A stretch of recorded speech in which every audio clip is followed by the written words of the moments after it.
I hope you're having a lovely day. I am Rebecca Silva, your real estate salesperson, and welcome to my YouTube channel. Today, we are here in Solana, Zaragoza subdivision. This is located in Barangay Sapalibutan, Angeles City, Pampanga. And we are in front of this stunning single-attached unit, which is the Miranda Model Unit. So, Solana, Zaragoza subdivision has 10 model units, and one of them is yung Miranda model. This is the second largest house model here in Solana, Zaragoza. So just to give you a quick background, Miranda model unit has a minimum lot area of 182 square meters and the floor area of 187 square meters. It has 4 bedrooms, 3 toilet and bathroom, 2 vehicle covered carport, and a lanai. But before we go into further details of this house model, if di ka pa nakasubscribe sa aking YouTube channel, please click that subscribe button and hit that notification bell para lagi kang updated sa aking mga latest na videos. Huwag na natin patagalin, tara simulan na natin.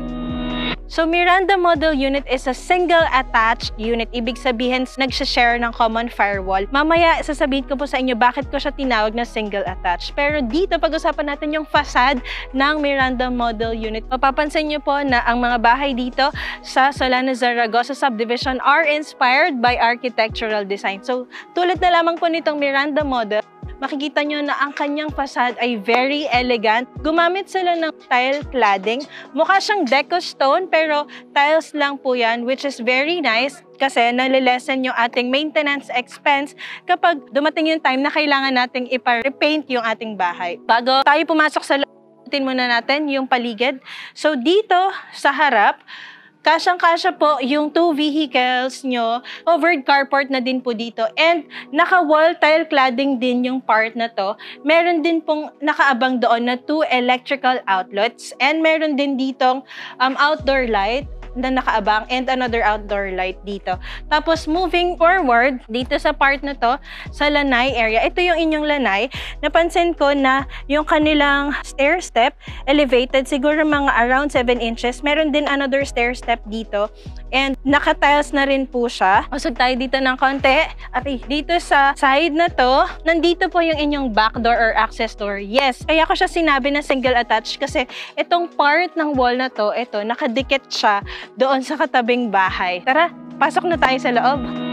So, bago tayo pumasok sa loob, mention ko lang na ang ating stair step, meron siyang elevated dito. Naka-tiles na rin siya ng 6 na 20 by 20 floor tiles. And yung kanilang door na ginamit ay steel door and steel door jamb. Ang door handle ay lever type yung kanilang ginamit. Tara, pasok tayo!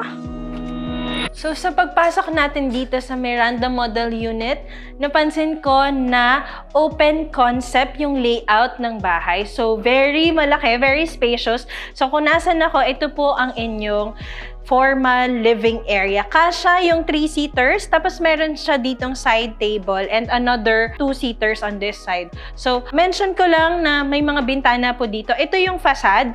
So, meron silang massive 2-panel sliding glass window, pero dito sa, parang 4-panel siya.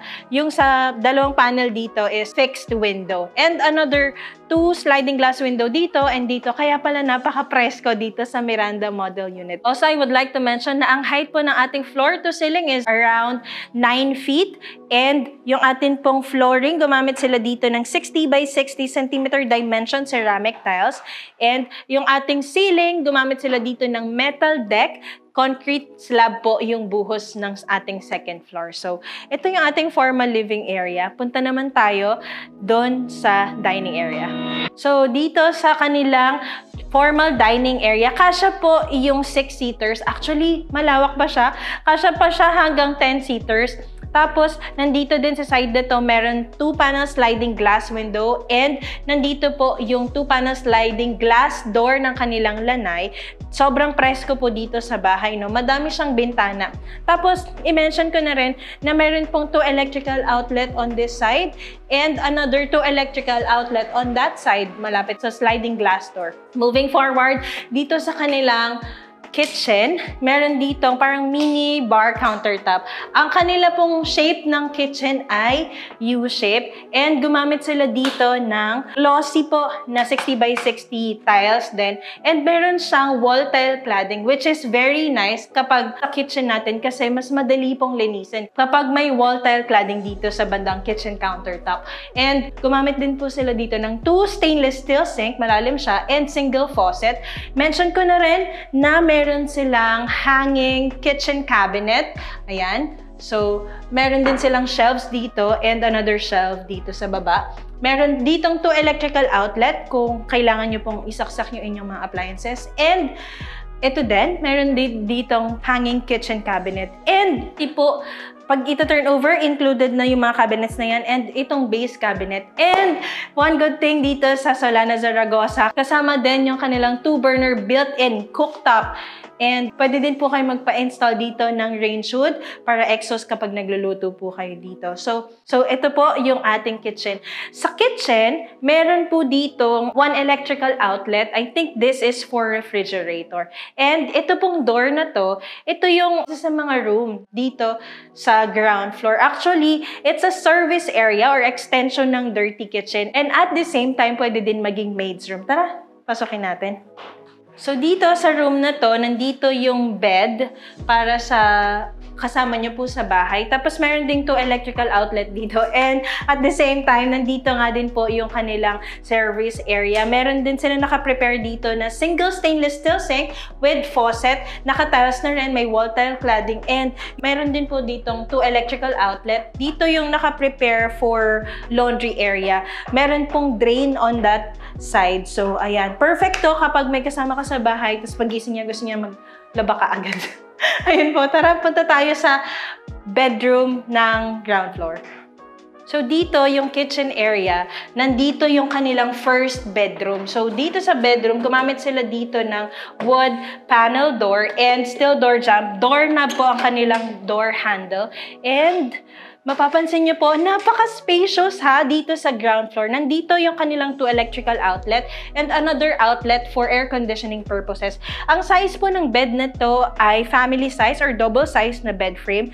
Kung meron kayong kasamang senior citizen or bisita, perfect itong bedroom na to para sa kanila.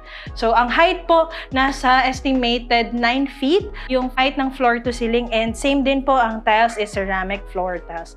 Bago tayo umakyat sa taas, check muna natin yung first toilet and bathroom sa ground floor. So, dito, yung kanilang first toilet and bathroom, malapit siya sa kitchen, malapit din siya sa dining. Gumamit sila dito ng wood flash door and steel door jamb, doorknob din ang gamit, and what's included kapag ito turn over itong Miranda model unit sa inyo, meron na siyang wall hang lavatory, water closet, tissue holder, soap holder, and meron din siyang telephone type shower with faucet, and elevated yung kanilang toilet area. Meron siyang sariling drain and meron din drain dito sa shower area. Kung gusto niyo, pwede kayo magpalagay ng glass enclosure or shower curtain. Tapos meron din siyang wall tile cladding. Siguro mga around 5 feet yung wall tile cladding nila dito. So dito din pala yung kanilang awning type window which serves as an air vent dito sa toilet and bathroom. Bago tayo umakyat sa second floor, mention ko lang po pala yung mga electrical outlets dito sa living area. Merong 2 electrical outlet dito sa side na to, and another 2 on that side, and another 2 nandito sa baba ng staircase. So, since na-mention ko na rin yung staircase, ito pong staircase, gumamit sila ng solidly built na handrail, and including this one. Tapos, steel railings yung kanilang ginamit. Also, ang kanilang stair tread ay wood din. Pero this is supported by metal bracket. Dito sa staircase, mapapansin natin na meron din silang storage dito sa part na to. And yan, tara, akit tayo sa taas. So, going sa second floor, mapapansin mo kaagad yung kanilang very spacious na entertainment area or family area. So dito po sa part na to, pwede pa kayo magpalagay ng sofa or sala set. And mention ko na rin, yung kanilang height ng from floor to ceiling around 8 to 9 feet. Tapos yung kanilang flooring, gumamit sila ng vinyl tiles.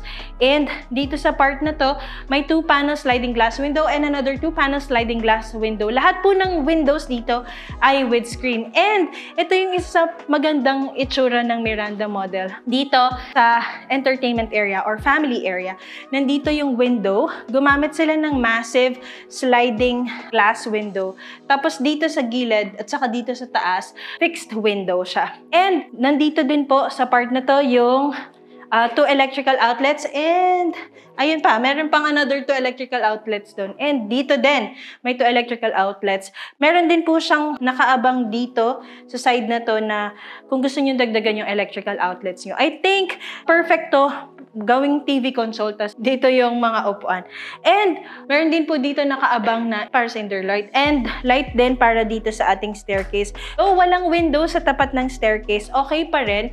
Meron pa rin mga window sa part na to which emits natural light. So pag nagtitipid tayo, hindi na natin kailangan buksan yung mga ilaw.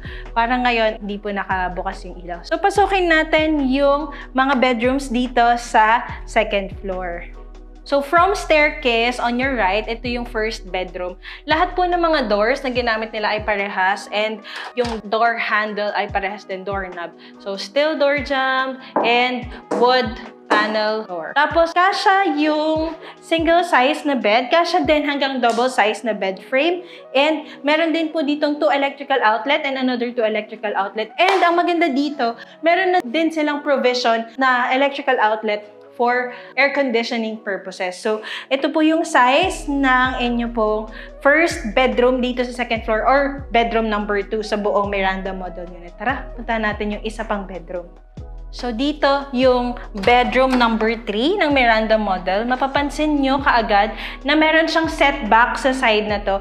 And ito yung pinaka-space niya. Kasya yung single size na bed frame. Pero yun nga, just like what I've mentioned sa mga other videos ko, best way para siguro ma-maximize yung space is gawa tayo ng loft bed sa taas. Tapos working station or study area dun sa baba. Tapos nandito din pala yung 2 electrical outlet and another 2 electrical outlet on that side, and meron din siya nakaabang na 1 electrical outlet for air conditioning purposes. Also, mention ko din na 2 sides ng wall ay meron pong 2-panel sliding glass window, which is very nice kasi yung air circulation dito sa bedroom na to. And puntahan muna natin yung second toilet and bathroom dito sa Miranda model bago tayo pumasok sa master bedroom. This is their second toilet and bathroom. Wood flash door din gamit and steel door jamb. So, upon turnover, kasama po itong water closet, meron din ditong tissue holder, and nandito din yung pedestal lavatory. Tapos, mapapansin nyo na kakaiba itong toilet and bathroom kasi meron siyang glass enclosure na naka-install na dito. Tapos, hindi na ako papasok. Pero, ang kanilang shower ay telephone type shower with single faucet. Naka-wall tile cladding din ng mga nasa around 4.7 feet.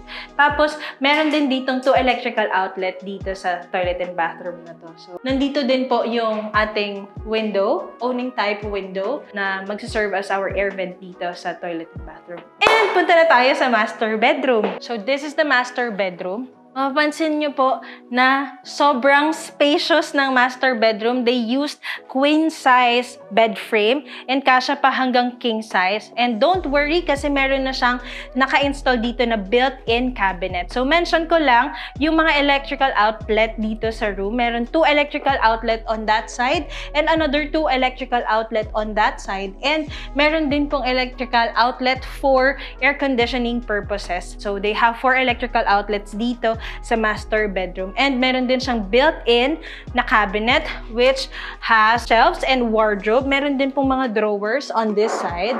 So ayan, meron din mga storage area pa doon sa taas. And since this is the master bedroom, they have ensuite bathroom. They have their own bathroom. So they used wood flash door and steel door jamb. Meron din ditong doorknob and they used pedestal lavatory and water closet. Ito yata yung pinakamagandang water closet sa buong Miranda model. And mapapansin nyo po ang shower area ay meron pong wall tile cladding from floor to ceiling. They used accent for our area. And meron din pong nakaabang dito na one electrical outlet for water heater and meron na din dito faucet. Parehas silang may drain dito sa toilet and bathroom and meron din tissue holder and soap holder dito sa side na to.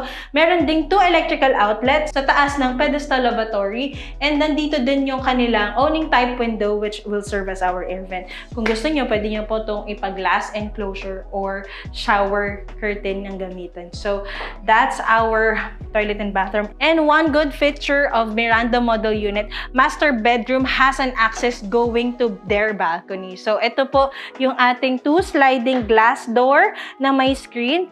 Yung access niya going sa ating balcony. Tara, check natin. So, dito sa kanilang balcony, napansin ko, concrete yung kanilang balcony and steel railing yung ginamit for design, white painted, and yung kanilang flooring ay pebble washout with accent po ng tiles na brown.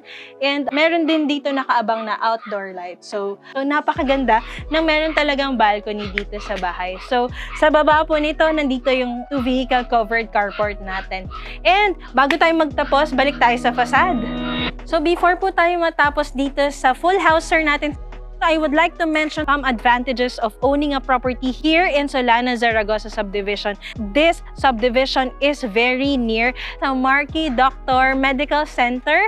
Malapit din ito sa Marquee Mall, sa Angeles City Municipal Hall, and malapit din po ito sa North Luzon Expressway Angeles Exit, Clark International Airport, and Angeles University Foundation. Also, this subdivision has amenities such as parks and playground para po sa inyong mga kids, basketball court, jogging path. They have 24-hour CCTV security and they have 24/7 security dito po sa buong subdivision. If you are interested na kumuha ng property dito po sa Solana Zaragoza, which is the Miranda model unit, you can check the sample price computation sa atin pong description box of this video. Please don't hesitate to message me sa aking Facebook account. You can also reach me sa aking Viber, WhatsApp, Telegram at phone numbers na nakikita nyo po dito sa screen. Once again, maraming salamat po sa pagsama sa akin sa full house tour ng Miranda model unit ng Solana Zaragoza subdivision. Have a nice day, everyone!